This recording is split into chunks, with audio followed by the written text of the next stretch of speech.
Nadiem Anwar Makarim, BA MBA, dikenal sebagai pemuda yang berhasil di dunia bisnis startup melalui aplikasi Gojek yang telah beroperasi di Indonesia dan sejumlah negara di Asia Tenggara, yakni Singapura, Vietnam, dan Thailand. Kini, melalui aplikasi tersebut, beliau sudah menciptakan banyak lapangan pekerjaan bagi jutaan masyarakat Indonesia.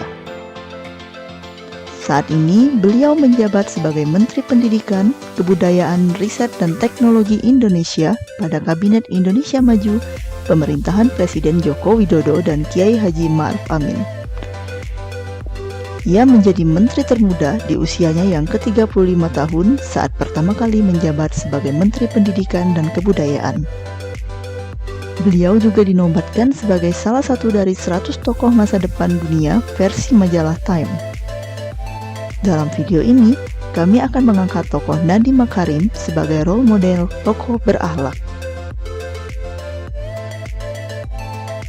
Nadiem Makarim merupakan sosok yang berkomitmen memberi pelayanan prima, memahami dan memenuhi kebutuhan masyarakat. Contohnya sebagai pendiri aplikasi Gojek. Dengan memanfaatkan kecanggihan teknologi mobile, Gojek berhasil merevolusi transportasi ojek konvensional dan kini Gojek menjadi peringkat pertama perusahaan teknologi jasa transportasi di Indonesia. Lebih dari 100 kota pengguna Gojek dan 1 juta driver sudah tersebar. Hal ini tentunya membawa dampak positif dalam memenuhi kebutuhan masyarakat serta membuka lapangan pekerjaan baru bagi masyarakat. Pada nilai akuntabel, Nadiem Makarim merupakan sosok yang mampu melaksanakan tugas dengan bertanggung jawab dan berintegritas tinggi. Hal ini terlihat pada saat dia menjabat sebagai Menteri Pendidikan, Kebudayaan, Riset, dan Teknologi di Indonesia. Di awal pandemi COVID-19, ia meluncurkan kurikulum darurat dengan menurunkan jumlah materi secara drastis agar para pelajar dan pengajar bisa fokus mempelajari topik-topik yang esensial dengan menggunakan sistem online dan pembelajaran jarak jauh.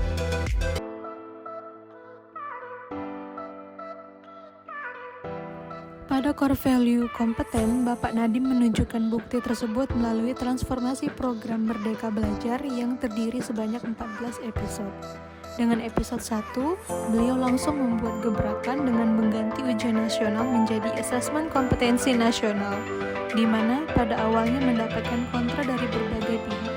Namun, sebagai menteri, beliau tetap bersemangat untuk menunjukkan bahwa beliau berkompeten dalam hal tersebut. Serta yang paling berkesan adalah pada saat pandemi COVID-19 yang menimbulkan permasalahan sebesar-besarnya. Namun, beliau dengan cepat menunjukkan kompetensinya dalam membuat kebijakan seperti diadakannya belajar online, adanya bantuan dana internet, dan mengajak para sektor pendidikan termasuk orang tua untuk turut berpartisipasi agar proses pendidikan tidak terhambat. Dalam menjalankan tugasnya sebagai Menteri Pendidikan, tentunya ada terobosan yang dibuat oleh Bapak Nadiem, yaitu POP. POP adalah program organisasi penggerak, di mana program tersebut sempat menimbulkan kesalahpahaman antar organisasi. Namun, untuk mengatasi hal tersebut terjadi secara larut-berlarut, beliau membuat video klarifikasi dan juga menjelaskan lebih jelas dan juga lebih lengkap tentang program yang akan dijalani. Serta beliau meminta maaf dan mengakui kesalahannya dalam kurangnya mengidentifikasi faktor yang akan terjadi dalam program tersebut. Dan juga beliau menerima masukan dari tiap organisasi. Tersebut membuktikan bahwa beliau tidak mengedepankan ego demi menjaga keharmonisasian antar Kementerian Pendidikan dan juga organisasi di Indonesia dalam mewujudkan cita-cita bangsa. Pada suatu kesempatan, beliau pernah berkata, "Saya dididik sejak kecil untuk kembali dan berkontribusi pada tanah air. Walaupun seumur hidup keseringan dihabiskan di luar negeri, orang tua saya sangat nasionalis dan oleh karena itu, passion saya untuk Indonesia sangat besar."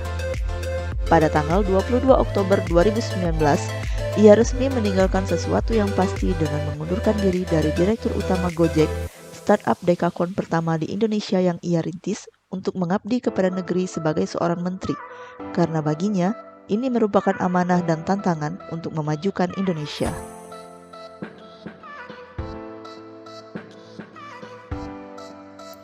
Implementasi nilai adaptif yang ditunjukkan oleh Menteri Pendidikan dan Kebudayaan Bapak Nadiem Makarim yaitu dengan meluncurkan kebijakan Merdeka Belajar. Kebijakan tersebut meliputi 1. Mengganti ujian sekolah berstandar nasional atau USBN dengan ujian yang diselenggarakan hanya dari pihak sekolah. Kedua, menghapus format ujian nasional yang sebelumnya lalu menggantinya dengan asesmen kompetensi minimum dan survei karakter. Ketiga, menyederhanakan rencana pelaksanaan pembelajaran. Keempat, memberikan fleksibilitas dalam sistem zonasi dan peraturan penerimaan peserta didik baru.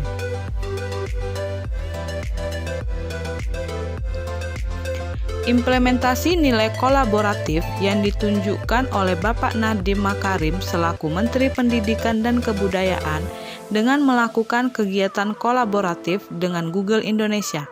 Hal ini sebagai upaya untuk meningkatkan pendidikan teknologi dengan menyelenggarakan program pendidikan digital bertajuk Bangkit, yaitu pelatihan machine learning gratis yang berlangsung dari Januari 2020. Dari Nadiem Makarim, kita belajar Untuk terus mengembangkan diri, meningkatkan kompetensi dan berjiwa melayani, serta mengabdikan diri demi kemajuan bangsa.